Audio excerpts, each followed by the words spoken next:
Supreme court के अंदर घटा वो उससे कुछ ज्यादा ही बड़ा था। ऐसे लगा जैसे उस सुप्रीम कोर्ट के अंदर भी कहीं ना कहीं श्री कृष्ण मौजूद थे। ऐसे लगा जैसे वहां सुप्रीम कोर्ट के अंदर भी भगवान मौजूद थे। ऐसे लगा जैसे चीफ जस्टिस ऑफ इंडिया के अंदर भगवान बोल रहे थे। जिन लोगों को लगता था बीजेपी हार नहीं सकती, भगवान ने दिखा दिया कि अगर चंडीगढ़ के मेयर का चुनाव हार सकती है तो बीजेपी देश का चुनाव भी हार सकती है। जो लोग द्रौपदी का चीर हरण करने आए थे, जो लोग भारतीय जनतंत्र का चीर हरण करने आए थे, भगवान श्री कृष्ण ने उनको पूरे देश के सामने उनका चीर हरण करके छोड़ा। 30 जनवरी को चंडीगढ़ में मेयर का चुनाव हुआ। सुबह वोटिंग पड़ी। वोटिंग पढ़ने के बाद एक प्रिजाइडिंग ऑफिसर था, पीठासीन अधिकारी अनिल मसीह, इन्हीं का आदमी था। अनिल मसीह तो मोहरा है, पीछे तो वो हैं, उन्हीं का आदमी था। उस दिन इन लोगों ने तय किया कि आज उस हॉल के अंदर द्रौपदी का चीर हरण करेंगे। उन लोगों ने, इन कौरवों ने तय किया कि आज हम जनतंत्र का, भारतीय जनतंत्र का चीर हरण करेंगे। पूरी प्लानिंग करके आए थे। उसने तय किया कि मैं असली वोटों के ऊपर उनको ठप्पे मार मार के, डिफेस कर करके उनको इनवैलिड घोषित कर दूंगा और हारे हुए को जिता दूंगा। अब वहां पे श्री कृष्ण जी पहुंच गए द्रौपदी का चीर हरण रोकने के लिए। उस कमरे में दिखाई नहीं दिए किसी को, दृश्य थे, लेकिन थे वहां पे। आप लोगों ने अगर वीडियो में देखा हो, वीडियो में वहां जितने बीजेपी वाले मौजूद थे सारे कह रहे हैं कैमरे ऑफ करो, कैमरे। देखिए आपने वीडियो, सारे चिल्ला रहे हैं कैमरे ऑफ करो, कैमरे ऑफ करो। कैमरे ऑफ क्यों नहीं हुए? श्री कृष्ण जी वहां मौजूद थे, उन्होंने कैमरे ऑफ किए। इन्होंने पूरी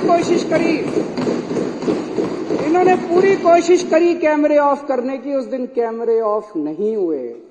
ये कोई संयोग नहीं है, ये ऊपर वाले का इशारा है, ऊपर वाले का हस्तक्षेप। इतनी बड़ी दुनिया की सबसे बड़ी पार्टी जो पूरे दुनिया के अंदर, हम तो सबसे बड़ी पार्टी, सबसे बड़ी पार्टी को 5 मिनट के अंदर भगवान ने पूरे देश के सामने बेनकाब कर दिया। जो लोग द्रौपदी का चीर हरण करने आए थे, जो लोग भारतीय जनतंत्र का चीर हरण करने आए थे, भगवान श्री कृष्ण ने उनको पूरे देश के सामने उनका चीर हरण करके छोड़ा। और अध्यक्ष महोदय, उसके बाद की जो घटनाक्रम है, जिस तरह से सुप्रीम कोर्ट के अंदर ये मामला चला, हम लोग अदालतों को मंदिर की तरह मानते हैं। न्याय देना भगवान का काम है, न्याय भगवान देता है। इसलिए जज को भगवान का, जब जज अपनी कुर्सी पे बैठ के फैसले सुनाता है तो कहा जाता है कि एक तरह से भगवान फैसला सुना रहा है।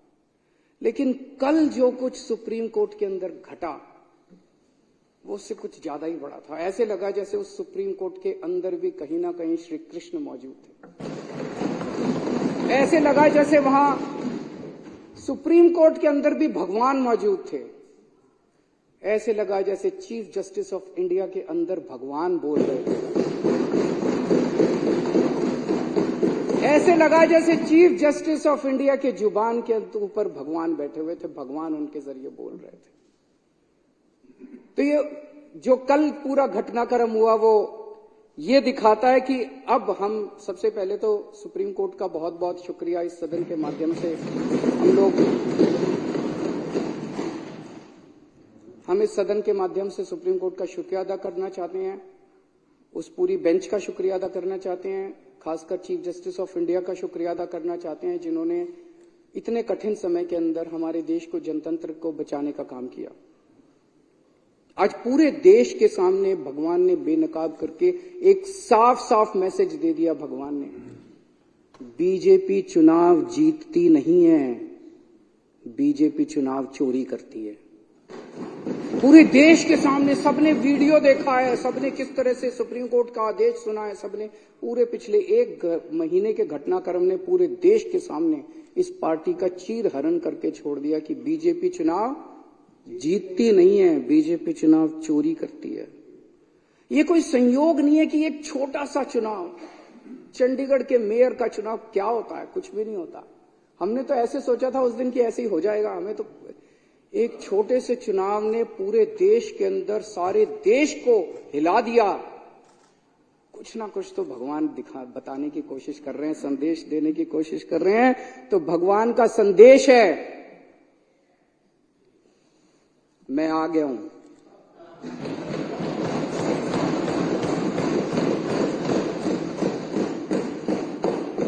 बीजेपी पाप कर रही है, बीजेपी अधर्म कर रही है। अब ये नहीं चलेगा। जिन लोगों को लगता था बीजेपी हार नहीं सकती, भगवान ने दिखा दिया कि अगर चंडीगढ़ के मेयर का चुनाव हार सकती है तो बीजेपी देश का चुनाव भी हार सकती है। भगवान ने पूरे देश को एक कॉन्फिडेंस देने की कोशिश करी है कि हिम्मत मत हारो, खड़े हो, तुम लोग एक बहुत बड़े देश के निवासी हो। भारत के लोग एक बहुत बड़ी संस्कृति, हमारा कल्चर 3000-4000 साल पुराना है। डर के मत बैठो, खड़े हो, आप अपना कर्म करो, तुम लोग अपना कर्म करो। कई लोगों को इस देश के अंदर लगता है कि अब तो ईवीएम में गड़बड़ी हो गई, वोट डाल के क्या फायदा है। भगवान कह रहा है बिल्कुल नहीं, वोट डालने जाओ, ईवीएम को मैं संभाल लूंगा। सारे जने वोट डालने जाओ, कोई बिना वोट के मत रहना। वोट डालने जाओ, आवाज उठाओ, प्रदर्शन करो, इनके खिलाफ खड़े हो, भगवान तुम्हारे साथ है। जैसे भगवान ने इनको बेनकाब किया चंडीगढ़ के चुनाव में, भगवान आने वाले समय में भी इनको बेनकाब करेगा और सत्य का साथ देगा। हताश होकर मत बैठो। ये धर्म और अधर्म की लड़ाई है, ये पाप और पुण्य की लड़ाई है। अब आप लोगों को तय करना है कि आप धर्म के साथ हो कि आप अधर्म के साथ हो, आप पाप के साथ हो कि आप पुण्य के साथ हो। जब पांडवों को वनवास जाना पड़ा तो एक बार तो लगा कि अधर्म जीत गया। जब भगवान राम को वनवास जाना पड़ा एक बार तो लगा कि अधर्म जीत गया।